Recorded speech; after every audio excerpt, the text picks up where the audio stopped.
Namo tassa bhagavato arahato samma sambuddhassa. Namo tassa bhagavato arahato samma sambuddhassa. Buddhang dhammang sanghang Kunutarang upachayang namasami.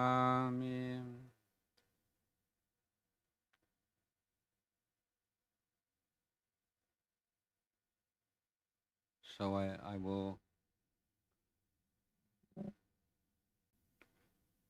he defines the goal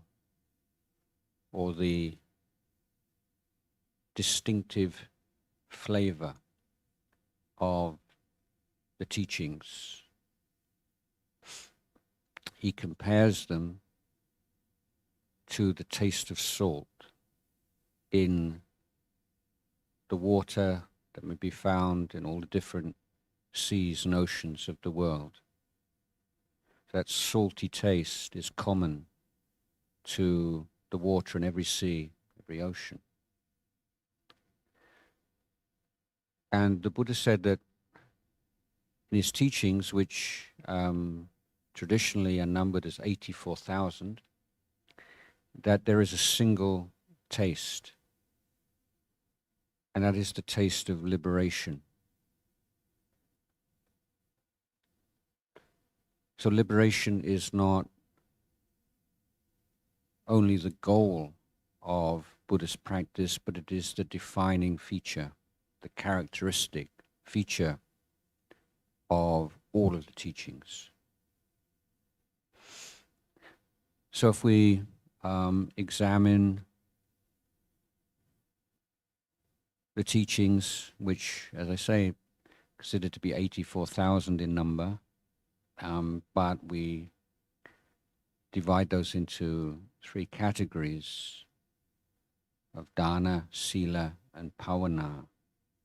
You can maybe see how this teaching may be, this comment may be understood.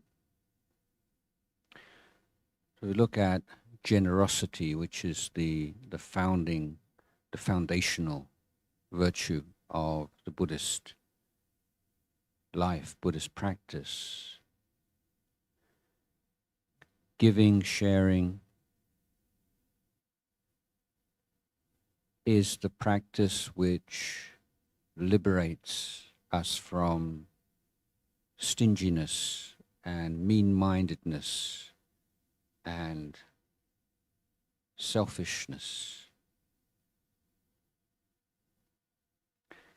So the practice of giving is a spiritual practice. It's not a preliminary, it is a spiritual practice. The Buddha revealed, pointed out to us how giving with no wish for any kind of reward, whether material or emotional, changes the heart. And we can see this very clearly if we recall acts of generosity that we have performed in the past with no wish for reward, no wish for even anyone to know that we were the authors of this act of goodness. That no matter how much time passes, merely bringing that act of goodness and kindness to mind brings joy into our heart. It's a timeless joy, lasts until the end of our life. This is the wonderful power of goodness. It provides a happiness, a sense of well-being that never fades. When we give, when we share,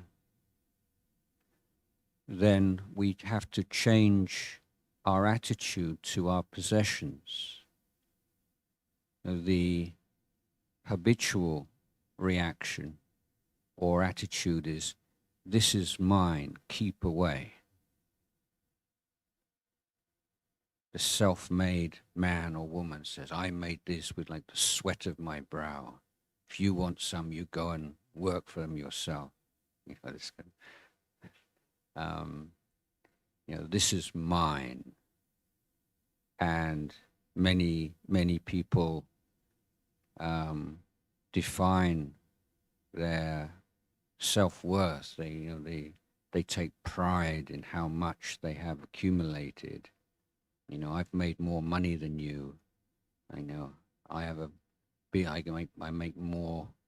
a month than you do. Therefore, I'm somehow better than you are. I've got more money in the bank and I've got more possessions. Therefore, I'm a solid, special person. This kind of strange metaphysical belief that possession somehow confers upon you some kind of special status. So that way of thinking, even if it's based upon the possession of large sums of money and many material possessions, it's actually an attitude of poverty.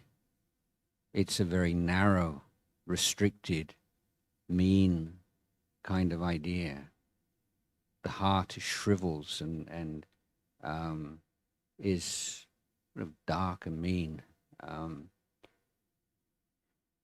So as a strategy for increasing happiness and well-being in life, the accumulation of possessions doesn't do a very good job, basically. It doesn't do the job we think it does. The happiness is short-lived and flawed. But giving and sharing doesn't mean you give away everything, become a pauper, but sharing a certain proportion of one's income and one's possessions brings a lightness into the mind and change it. And when our attitude towards the material world is not one of the more the better, this is what gives me security, this is what gives me respect, this is what makes me special, but as a means to an end, regularly you start to see yourself as a giver. And that's a wonderful feeling. I'm someone who gives, I'm someone who contributes, I am someone who has something to give. So you're liberated from these very constricted and miserable ideas of who you are through the act of giving. You're free from your enslavement to material pleasures, material possessions. So this is the first liberation that the Buddha taught. And there's liberation of precepts, of creating boundaries for yourself in the ways that you conduct yourself, the ways you act, the way you speak. And you give the gift of safety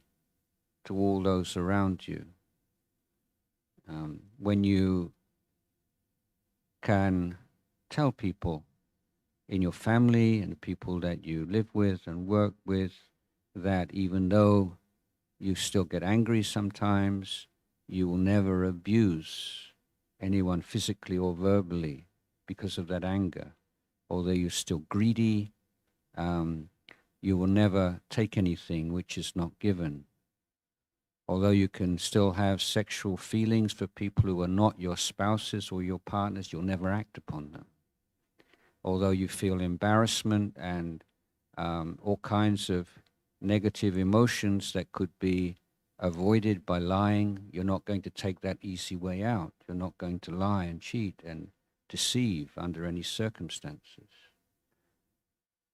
And you recognize that to be able to keep those promises, those standards, those commitments, those boundaries, clarity of mind is essential condition. And that can only be guaranteed by abstention from alcohol and drugs. So by keeping precepts, firstly, you liberate yourself from any prospect of being reborn in a lower realm after death. That's not a small achievement. That's not a small liberation. By keeping precepts, you liberate yourselves from the kind of heavy karma which is going to cause you feelings of guilt and regret and self-denigration in the future. You liberate yourself and those around you from unwholesome and unkind, cruel, selfish actions. So there is a liberation involved. It's often considered that kind of liberation means that you can do what you want when you want. But consider the case of a violinist in a symphony orchestra playing a violin concerto by Beethoven or Mozart or one of the great composers. Every single note that violinist would play had been written down hundreds of years ago. And the violinist has no opportunity to put their own spin on that, on those notes, or to add or to subtract from them. It must play exactly what's been laid down by the composer of the concerto. And yet we don't feel that the violinist is lacking in freedom or creativity, but achieves most marvelous kind of creativity through following something which was decided by someone else a long time, through the very existence of framework and constraints.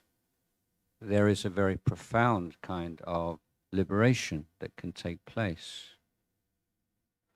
And with the voluntary acceptance and commitment to boundaries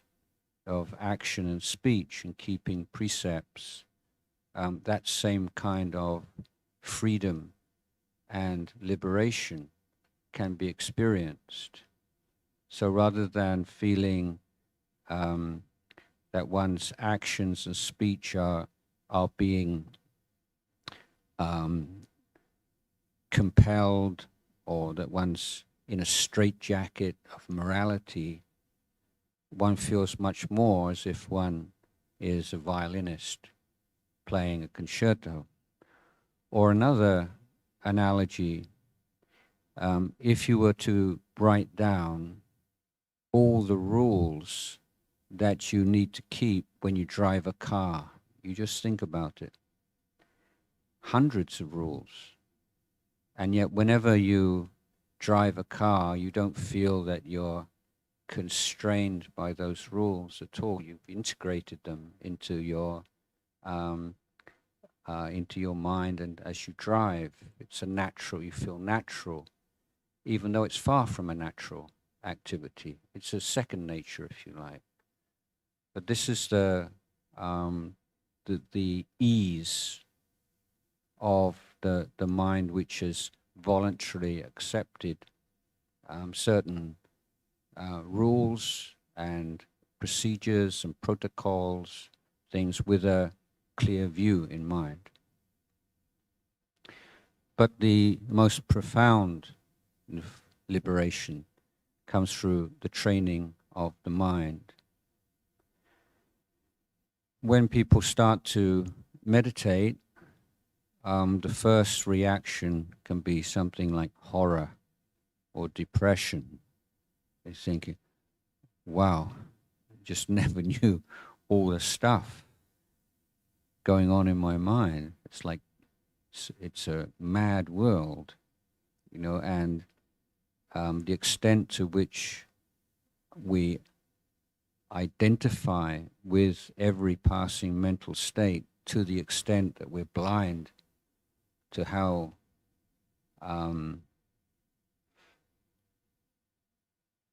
weird and constricting these thoughts and emotions can be, and how we are constantly creating suffering in our minds because of this lack of knowledge and awareness of what's going on. As I say, it's a very sobering experience. And many people will give up meditation straight away, or try every way not to have to deal with that, because there's nothing as challenging and intimidating in many ways as just seeing what a mess your mind is, and far easier just to try to forget about it and keep your attention resolutely outwards to the world around you. But that's a prison. And when you begin to look, well, clearly you see that the mind, which is addicted to stimulation through the eyes, ears, nose, tongue, body, is a mind which is living in a very narrow world. It's like a cage. So, you say, oh, I feel so much freedom these days. I can go wherever I want to go. I can eat whatever I want to eat. I can do it. This is such a fake kind of freedom. It's really sad that we should settle for so little. That the addiction to sense experience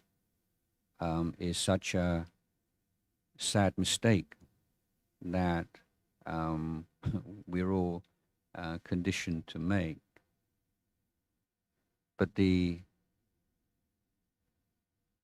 freedom is not, whether to consume A or B. The freedom we should be more interested in is whether or not to consume anything, and whether we can achieve a state of well-being which is not dependent on that kind of consumption.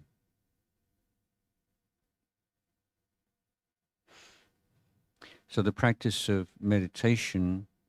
it reveals what's going on in our mind, and it's not an easy discovery. One of the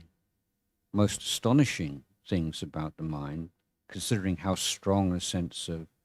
self and ego most people carry around with them, is just how completely unpredictable the mind is. If I was to ask you, tell me, what will you be thinking about in 24 hours' time? Well, nobody's got any idea. What about in 24 minutes' time? What about 24 seconds? In the next second from now, what will you be thinking? Can you put your shirt on it? Can you be absolute? You can't. You could be thinking suddenly out of the blue. You could be thinking about something completely bizarre or something, where did that come from? And this is just happening all the time. Stuff coming up in your mind, where does it come from? Sometimes you can see it's quite, you hear a sound, But why doesn't that? But that suddenly that sound reminds you of another sound from 10 years ago, or it conditions a desire for something or an aversion for something. There's all this stuff going on all the time, and you realize just it's like this hidden world, and you open a door and you think, "My God!" But the point is, if you don't take an interest and you don't open the windows and start to clean the floors, start to do some work there, you're going to be a prisoner of that inner mess forever. And you don't have to be. You can do something about it. And so the practice of mindfulness is very simple practice. It's deliberately so. It's designed to be simple. It's not complex. Give yourself a very simple task, mental task, repetitive task, an uninteresting task, like watching your breath. I mean, what could be less exciting than watching your breath? So people, oh, it's so boring. Well, that's precisely the point. Now, you could watch a movie, 2-hour, 3-hour movie, and be absolutely glued to the screen. No thoughts of the past or the future. No thoughts of eating. No thoughts of anything except what you're watching on the screen. But the spiritual maturity that you would or advance it would be zero, even though you're completely in the present moment. But the difference being is that you're being drawn into the present moment and held in the present moment by excitement and stimulation. There's nothing coming from you. It's completely passive. Whereas if you're going to sustain awareness on your breath, for instance, there's nothing in the breath that says, please stay with me, you know, you're going to have such a good time, you know, and you'll enjoy yourself so much, you know. It's exactly the opposite. You have to be smart, you have to be committed, you have to really persevere, be patient before your mind will do it. So it's hard work, but you're developing these life skills by doing this work. And then immediately you're starting to reveal that all this stuff in your mind that you formerly just blindly assumed to be who you are at any moment is actually just phenomena arising and passing away. And your life doesn't have to be conditioned by impermanent phenomena. So this is where I begin to really understand, start a feeling for what a more profound kind of liberation might be. And for the enlightened being, reaches the highest level of liberation, there is no longer any construction of a self, no owner of experience, no one to be imprisoned anymore. The mind is completely free of every condition. And that is the ultimate happiness. Buddha called it paramang sukhang. So the path of meditation, the path of Buddhist education should be characterized by an increasing sense of freedom from constraint, but not freedom from external constraints, but freedom from the constraints that we construct ourselves out of ignorance. And that was how I'd like to end the English talk.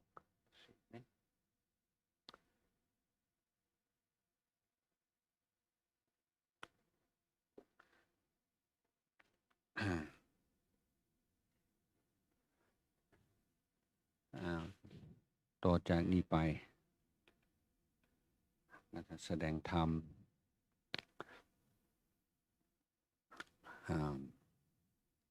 หัวข้อเดียวกันวันนี้เรื่องความหลุดพ้นพุทธองค์ก็ตรัสไว้ว่าเอกลักษณ์รสชาติของพระธรรมคำสอนของพระพุทธองค์คือความหลุดพ้น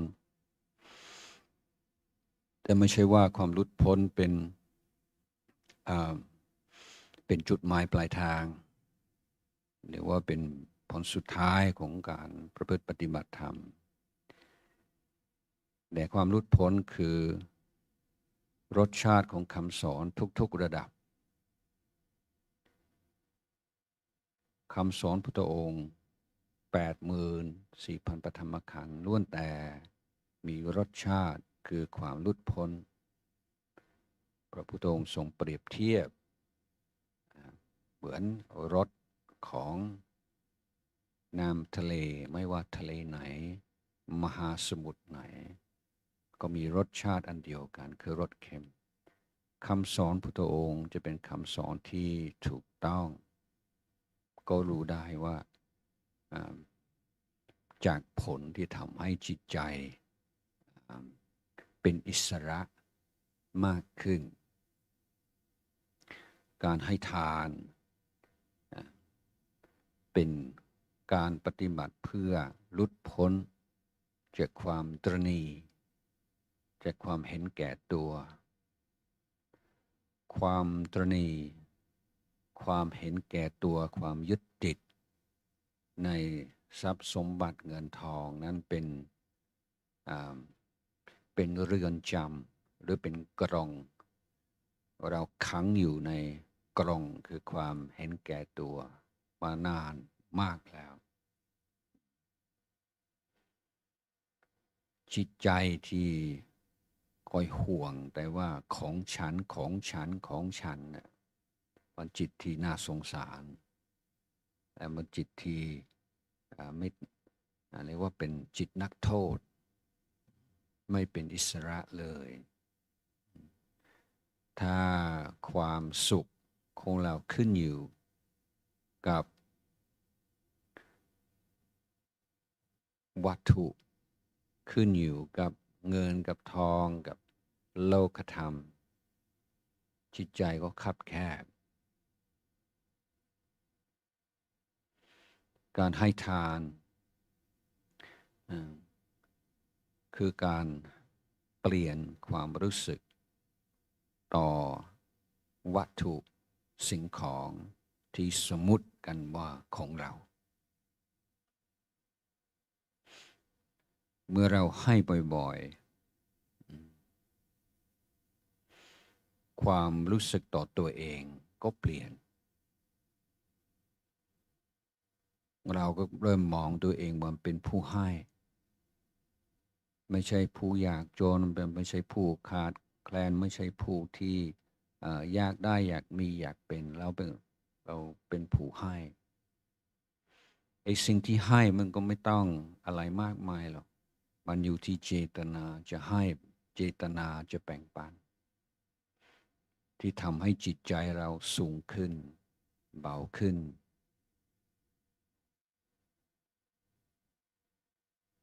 และเมื่อใดเราระลึกถึงการให้ทานการเสียสละการทำความดีของเราจิตก็ปราบปลื้มปิติแล้วสิ่งที่น่าสะใจก็คือความปราบปลื้มปิตินั้นอยู่กับเราตลอดถ้าเราเคยทำคุณงามความดีเคยให้เคยทำความดี5 ปีที่แล้ว10 ปีที่แล้ว20 ปีที่แล้ว50 ปีที่แล้วนึกถึงเมื่อไหร่ก็มีความสุขทันทีความสุขที่ได้จากรูปเสียงกลิ่นรสสัมผัสจากทรัพย์สมบัติเงินทองอายุสั้นแต่ความสุขที่เกิดจากความดีอายุยาวอายุยืนมาก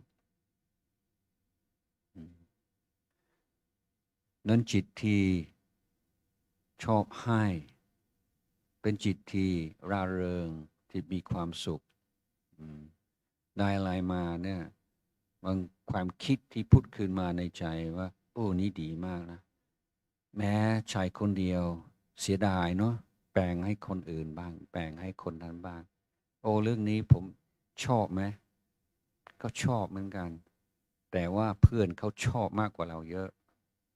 ให้เขาดีกว่าเพราะเขาจะได้ความสุขจากสิ่งนี้มากกว่าเราถ้าเ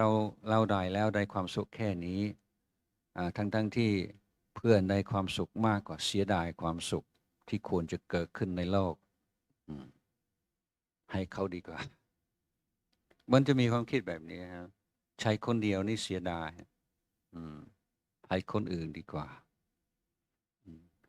ให้คนอื่นเรียกว่าได้กำไรเมื่อเราชอบให้โลกที่เราอยู่อาศัยเนี่ยก็จะราบรื่นขึ้นเยอะคนที่ชอบให้กันเนี่ยก็จะอยู่ด้วยกันเนี่ยมีความสุขง่ายในจิตก็หลุดพ้นจากความตนีความเห็นแก่ตัวความคับแคบการรักษาศีลอย่างน้อยก็หลุดพ้นจากอบายผู้รักษาศีลเนี่ยไม่ต้องกลัวตกนรกไม่ต้องกลัวเกิดเป็นสัตว์ดิรัจฉานไม่ต้องกลัวเป็นเปรตเป็นผีก็เป็นความหลุดพ้นที่สำคัญเหมือนกันทีนี้เรื่องการเวียนว่ายตายเกิดนรกมีจริงไหมอะไรมีจริงไหมถูกต้องเราพิสูจน์ไม่ได้หรอกแต่ว่าผู้ที่ตรัสถึงสิ่งเหล่านี้คือพระพุทธเจ้าเป็นผู้ที่ไม่เคยทำให้เราผิดหวังแม้แต่เรื่องเดียวคำสอนของพุทธองค์ที่เราเคยอ่านเคยปฏิบัติเคยพิสูจน์มีเยอะปรากฏว่าถูกต้อง100%ไม่เคยมีแม้แต่ข้อเดียวที่พระพุทธเจ้าสอนอะไรที่เราพิสูจน์ได้ว่าไม่ใช่เลยนั้นการที่เราเชื่อคำสอนของพุทธองค์เกี่ยวกับการวิ่งว่ายตายเกิดในวัฏสงสารเราก็เชื่อไว้เหมือนกับเป็นสมมุติฐานของนักวิทยาศาสตร์เอาเชื่อไว้ด้วยความไว้วางใจในภูมิปัญญาในมหาปัญญาธิคุณของพระพุทธเจ้าโดยไม่ลืมหรอกรู้อยู่เลยว่าเป็นแค่ความเชื่อหรอกแต่ถ้าจะเชื่อใครเนี่ยเชื่อพระพุทธเจ้านี่ดีที่สุดเชื่อไว้ก่อนดีกว่าดังนั้นการหลุดพ้นจากการเกิดในอบายเป็นเรื่องที่น่าสนใจการรักษาศีลคือการรับประกันความปลอดภัยในวัฏสงสารเมื่อเรารักษาศีลเราก็หลุดพ้นจากกรรมกายกรรมวจีกรรมที่จะนำไปสู่ความทุกข์ในอนาคตถ้าเพื่อว่าเรายังเรื่องชาติหน้านี่ยังไม่ค่อยอยากจะคิดหรือยังไม่ค่อยจะเชื่อเอาชาติปัจจุบันก็ได้ว่าถ้าผิดศีลนะสร้างความทุกข์ความเดือดร้อนกับตัวเองสร้างความทุกข์ความเดือดร้อนกับคนอื่นอยู่ไม่หยุดไม่ยั้งทำไปแล้วผูกไปแล้วก็สร้างปัญหากับคนรอบข้างเยอะตัวเราเองก็เคารพนับถือตัวเองไม่ค่อยจะได้เป็นเพื่อนกับตัวเองไม่ได้จะมองตัวเองในแง่ร้ายเพราะบางสิ่งบางอย่างเราทำแล้วคนอื่นเขาไม่ทราบหรอกแต่เราเองก็ทราบแล้วนึกถึงเมื่อไหร่นะทุกข์ใจเมื่อเรารักษาศีลเราให้ความปลอดภัยให้ความสบายใจกับคนรอบข้างเราประกาศเลยว่า ยอมรับว่ายังมีความโกรธอยู่บ้างแต่เราจะไม่เบียดเบียนใครด้วยกายด้วยวาจาเพราะความโกรธยังมีความโลภอยู่แต่สัญญาว่าจะไม่ถือสิ่งของที่เจ้าของไม่ได้ให้อาจจะยังมีความรู้สึกชอบผู้ที่ไม่ใช่แฟนไม่ใช่สามีภรรยาของเราบ้างอาจจะมีความรู้สึกทางเพศเกิดขึ้นบ้างแต่เราสัญญาไว้ว่าจะไม่ทำอะไรไม่พูดอะไรเพราะความรู้สึกเหล่านั้นบางทีรู้สึกอายรู้สึกเขินรู้สึกกลัวรู้สึกกังวลรู้สึกหลายอย่างซึ่งรู้แล้วว่าถ้าโกหกอาจจะป้องกันไม่ให้ความรู้สึกเหล่านี้เกิดขึ้นปิดบังอำพรางสร้างภาพที่ดีที่คนอื่นจะชอบจะรักจะนับถือแต่เราจะไม่ทำเราจะไม่พูดเท็จเป็นอันขาดถ้าเป็นความจริงส่วนตัวบางประการอาจจะไม่เปิดเผยแต่เราจะไม่ปิดบังอำพรางในเรื่องที่สำคัญที่มีผลกระทบต่อคนอื่นเราจะไม่หลอกลวงเป็นอันขาดในการที่เราจะให้ความปลอดภัยความสบายใจจะสร้างความไว้วางใจด้วยการกระทำเช่นนั้น4 ข้อแรกเราก็ต้องสำนึกเลยว่าถ้าดื่มเหล้าถ้าใช้ยาเสพติดทำไม่ได้หรอกรับรองด้วยเองไม่ได้ดังนั้นเราไม่ดื่มเราไม่ใช้ยาดีกว่าเพื่อเราจะรักษาศีลอีก4 ข้อได้ดีได้ตลอดเราก็หลุดพ้นจากความเดือดร้อนหลุดพ้นจากปัญหากับคนรอบข้างหลุดพ้นจากปัญหามากเลยทำให้ชีวิตเราเรียบง่ายทำให้เราเชื่อมั่นในตัวเองเคารพนับถือตัวเองได้มากขึ้นการรักษาศีลก็เป็นเรื่องการหลุดพ้นทีนี้การภาวนาตอนนี้เรายังเป็นทาสยังเป็นเหยื่อของอารมณ์อยู่ตลอดเวลาคนไม่ภาวนาจะไม่ค่อยเข้าใจเรื่องนี้เพราะว่าไม่เคยดูด้านไหนแต่พวกเราพอนั่งหลับตาให้จิตอยู่กับลมหายใจโอ้โหมันมาจากไหนฮะความโลภความโกรธความหลงความอิจฉาพยาบาทโอ้โหไม่รู้มันมาจากไหนกันเยอะแยะบางคนเลยเข้าใจว่าสิ่งไม่ดีต่างๆเกิดขึ้นเพราะการภาวนาที่จริงมันไม่ใช่ว่าไม่เคยมีมาก่อนเพิ่งจะมีเพราะการภาวนาแต่การภาวนาเปิดเผยให้เราเห็นที่นี่บางคนไม่อยากเห็นก็เลยไม่ภาวนาดีกว่ากลัวจะเห็นสิ่งที่ไม่ดีแต่ถ้าเราเชื่อพระพุทธเจ้าและลองทำปรากฏว่าสิ่งทั้งหลายทั้งปวงนี้ที่ว่ามันไม่ดีไม่งามที่มันที่อยู่ในใจไม่ใช่เราไม่ใช่ของเรามันเป็นสังขารมันเป็นอารมณ์ที่เกิดขึ้นดับไปตามเหตุตามปัจจัยมันไม่มีเจ้าของหรอกแต่ถ้าเราไม่ฝึกจิตแต่สิ่งเหล่านี้ก็จะยึดจิตใจเราไว้จะมีอำนาจเนื้อจิตใจเราตลอดเวลากลายเป็นว่าเราภาคภูมิใจว่าเราเป็นตัวของตัวมากทุกวันนี้มีเงินมีทองอยากไปที่ไหนก็ไปได้อยากทำอะไรก็ทำได้อยากกินอะไรก็กินได้โอ้โหอิสระที่จริงแล้วตรงกันข้ามเป็นทาสของกิเลสรับใช้กิเลสทั้งวันทั้งคืนโดยไม่รู้ตัวนั้นไอ้สิ่งที่เป็นเผด็จการที่โหดเหี้ยมที่สุดในชีวิตของเราเนี่ยก็คือชอบไม่ชอบโอ้คนเรานี่เชื่อฟังไม่มากเลยเพราะคำว่าชอบเป็นอันว่าต้องทำพอมีคำว่าไม่ชอบปรากฏอยู่ในใจเนี่ยไม่ทำเอาแล้วทำไมจึงต้องทำมันไม่ดีหรอกมันชอบแล้วทำไมไม่ทำมันดีสิฮะมันดีมากๆนะ ไม่ทำทำไม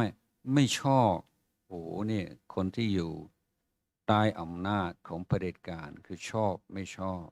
ไม่เป็นอิสระเลยทีนี้ผู้ที่ฝึกจิตเป็นยังไงอะความรู้สึกชอบไม่ชอบก็ยัง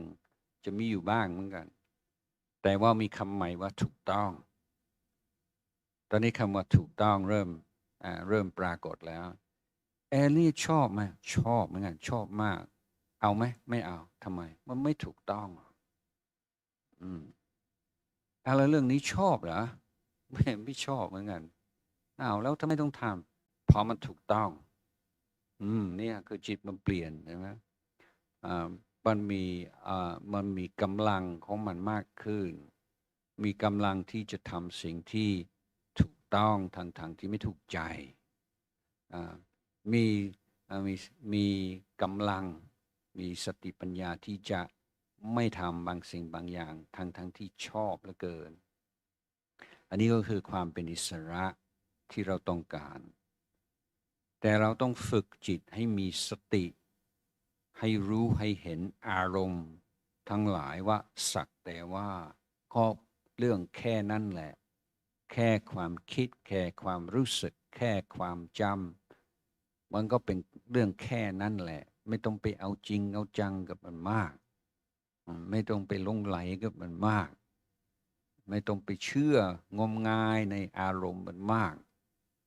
ในฝึกจิตแต่ก็จะเป็นอิสระว่ามันก็เป็นเรื่องของมันก็เป็นแค่นั้นแหละบางทีมันมีอะไรมันชวนให้โกรธแล้วก็รับทราบว่ามันชวนให้โกรธนะแต่เราไม่โกรธชวนให้หลงเราก็ไม่หลงรับรู้อยู่เหมือนกับคนเคาะประตูชวนไปเที่ยวขี้เกียจไปขี้เกียจไปโลภกับเขาขี้เกียจไปโกรธกับเขาขี้เกียจไปหลงอู้ไม่คุ้มหรอกไม่เอาหรอกอยู่ที่บ้านดีกว่าเนี่ยจิตใจมันก็จะมีกำลังเนี่ยมันจะเป็นอิสระจะไปไหนก็ไปเพราะมันถูกต้องไม่ใช่ไปเพราะถูกใจไม่ไปเพราะไม่ถูกใจทั้งคำสอนพุทธองค์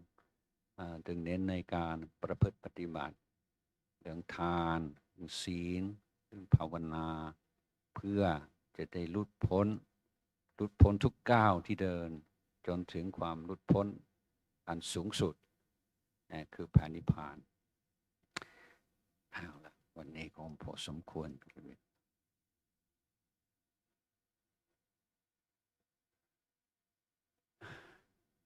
ก็มีเวลา a few minutes left if anybody would like to ask any question, make any comment, English or Thai.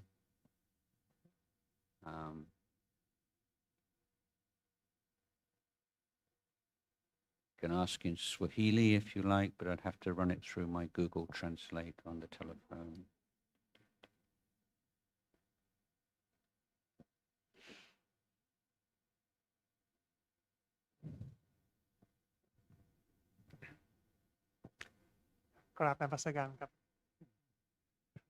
Just like to say, to be honest, I just sat and listened, but it was really very eloquent, and it was a fantastic sermon and making complicated things simple. So thank you very much. Yeah.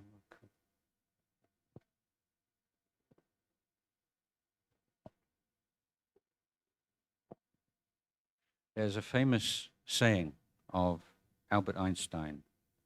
I made a sign of this and put it up in my monastery years ago. Say, make everything as simple as possible, but no simpler. So sometimes, people explain things very simply, but at the expense of the complexity of the matter. And you think you understand, but you don't. You understand a very sort of abbreviated version of it. But like Einstein's, make it simple, but don't lose anything in the path to simplicity.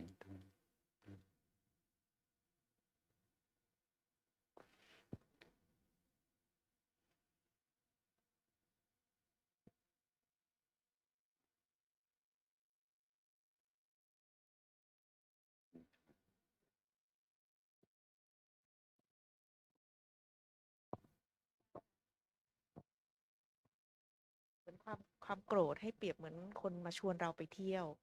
พอเขามาเคาะแล้วบางทียังหยุดไม่ได้เจ้าค่ะไม่ได้อยากโกรธหรือไม่ได้อยากไปเที่ยวแต่มันเหมือนเผลอไปกับสิ่งตรงนี้เราควรจะทำอย่างไรดีเจ้าค่ะคือที่ย้ำอยู่ตลอดเวลาเรื่องการความสำคัญของการเจริญสติในรูปแบบการที่เรียกว่านั่งสมาธิเดินจงกรมเพราะสตินี่เทียบกับกล้ามเนื้อคือต้องออกกำลังทุกวันกล้ามเนื้อมันแข็งแรงสติเราก็ต้องทำบ่อยๆสติมันจึงจะมีกำลังพอเมื่อมีอะไรมากระตุ้นแล้วชักชวนสติก็จะอยู่ตรงนั้นแต่ถ้าเราไม่ฝึกสติอย่างสม่ำเสมอเนี่ยสติไม่มีกำลังพอสติจะไม่ทันนั่นนี่ก็คือโจทย์ก็คือทำยังไงเราจึงมีสติทันเหตุการณ์ไม่ใช่ว่ารู้ก่อนเรื่องวิกฤตรู้หลังแต่ว่าในขณะที่ วิกฤตมันลืมไปคือต้องการให้มีสติให้มีปัญญาในเวลาที่จิตกำลังมีเรื่องท้าทายหรือคุกคามนั้นก็ต้องเจริญสติอย่างเป็นทางการอย่างสม่ำเสมอI'll translate that into English. The question is in the Thai talk. I said, it's like while it's like someone knocking on the door and inviting you to be angry, and you just can't be bothered to. I don't want to go and be angry with you. I just want to stay at home. And that's just kind of like an analogy to how you begin to feel. And the question was, yeah, I don't want to be angry, but when someone comes and knocks on the door, I just can't help myself. I just end up going along with it and getting angry. So what can I do? And my answer was that mindfulness is like a muscle, and you have to exercise that muscle regularly, systematically, daily, so that it's there when you need it. So when suddenly you have this impulse, or you have this temptation or this pressure, then that's when you need the mindfulness, and it needs to be right there. You need to be able to make use of it. But usually, we can be reasonably mindful when something doesn't threaten us, doesn't make us afraid, or doesn't stir us up. When we don't have anything personal involved or problems with other people, we can be very mindful and wise. But the real challenge is to have that presence of mind when there's that sudden violent kind of impulse or stimulus. And that's only going to be possible if you're practicing mindfulness regularly, systematically, consistently. So mindfulness here like a muscle, and you sometimes you have to go to the gym and do special exercises in which you sustain and complement, add to in daily life, to the extent that the muscle is there and ready to do the work that it's designed for. And mindfulness is similar. You have to be able to sustain a readiness to use mindfulness. It has to be right there on the spot when you need it, not sort of before the crisis and after the crisis, but goes missing for exactly the time when you need it, which tends to be the case usually.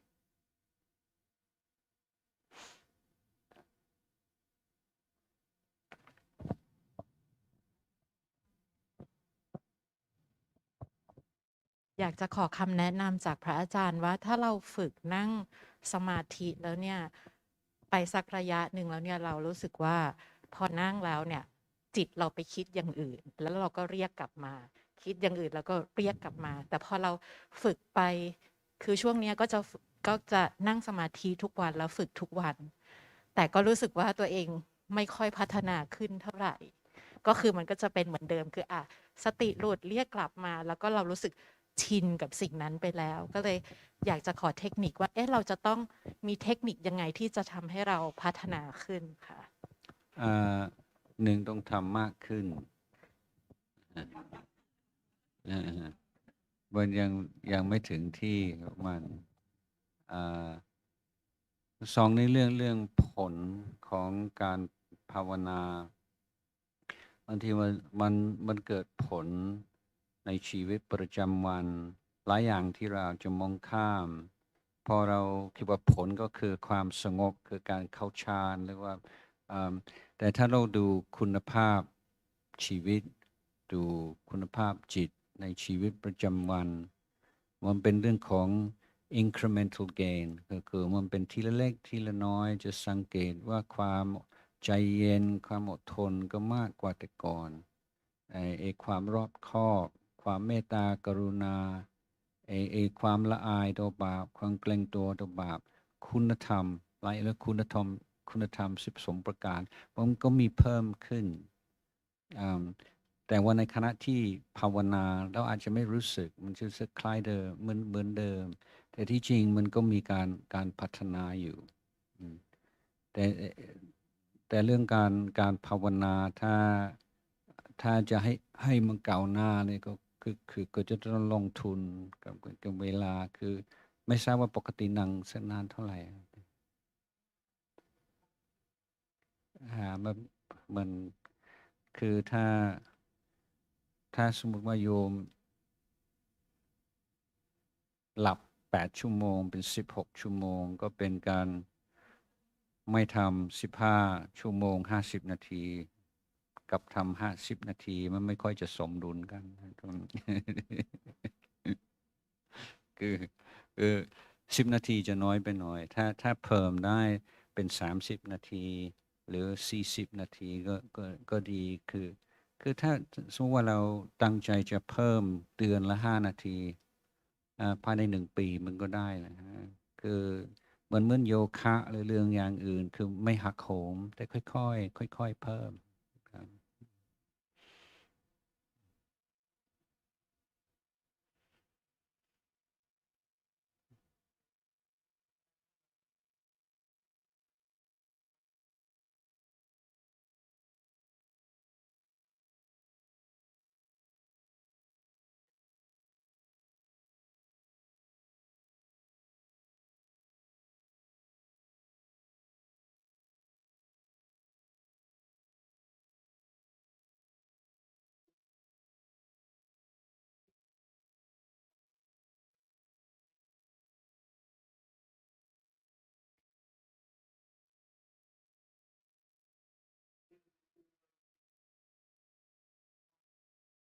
อืม Yeah, I mean, one of them is not like so much a meditation technique, it's just maybe like time management, uh, not putting yourself in that position or at least reducing the amount of things that you have to see to in a short time. So it's not like, meditation is not like sort of a magic bullet, it's just one part that has to be integrated into a whole, kind of wise attitude to your daily life. So I would say that if you're getting agitated, sometimes your brain is just telling me, you're just giving me too much to do, So like mental agitation is a bit like physical pain. If we didn't, nobody wants physical pain, but if you didn't have it, it'd be dangerous. I mean, physical pain tells something wrong with your body. And so like stress and agitation is like your brain telling you, just give me too much to do. I can't handle all this. So that's one part of it. But the walking meditation is really good. I don't know if you ever practice that, but when you're just walking backwards and forwards rather than walking from A to B, just there's something very profound about that. You're not walking to get anywhere. You're walking in order to walk well or to walk mindfully, and just literally you're learning how to go one step at a time. And so there are a lot of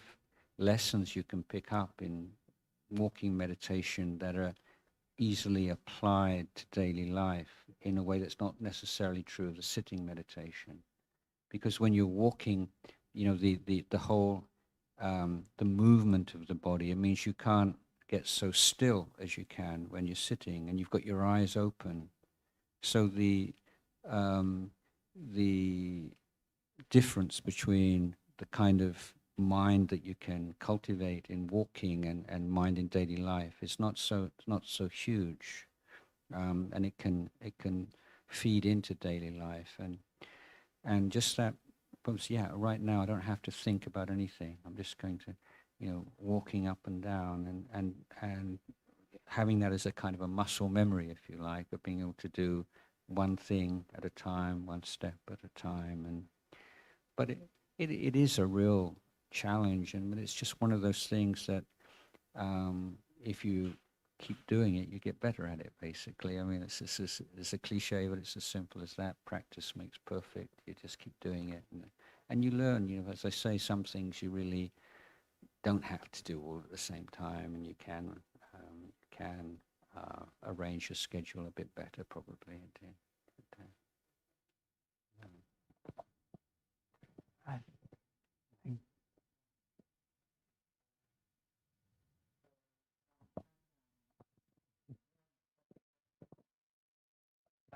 ที่ว่าเห็นกายในกายเห็นเวทนาในเวทนาเห็นจิตในจิตเห็นธรรมในธรรมว่าเป็นของสักว่าผมเหมือนจะเข้าใจแต่มันก็ยังไม่กระจ่างก็อยากฟังพระอาจารย์อธิบายอยากให้มันกระจ่างครับมันยังไม่แจ้ง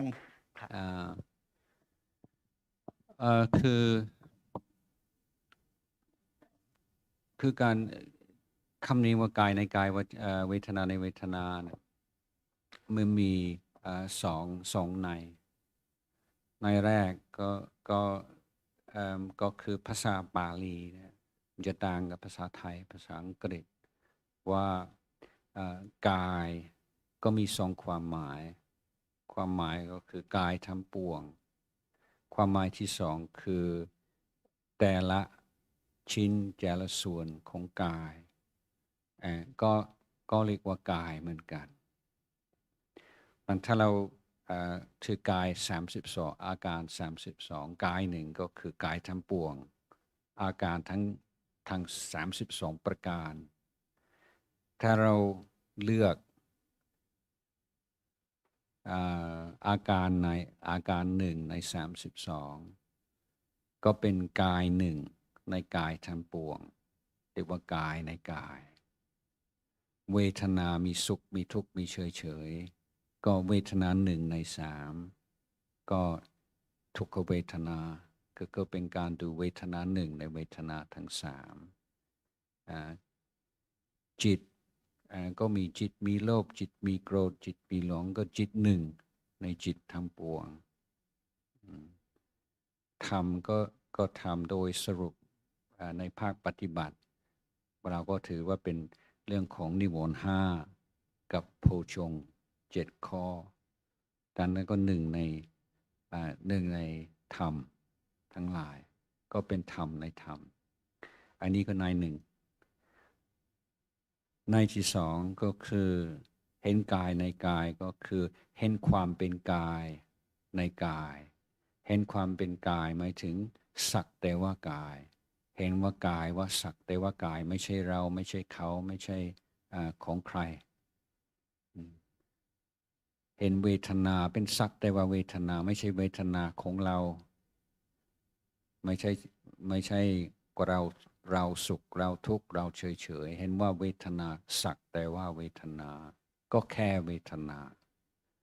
เห็นจิตก็สักแต่ว่าจิตเห็นธรรมคือเห็นนิวรณ์และเห็นโพชฌงค์ว่าสักแต่ว่าคือมันเป็นการเห็นโดยไม่มีความยึดมั่นถือมั่นว่าเราว่าของเราเขาไปยุ่งเพราะในอรรถกถาในพูดคือในพระสูตรพุทธองค์ไม่ได้ขยายความแต่ครูบาอาจารย์รุ่นหลังท่านก็อธิบายสองใน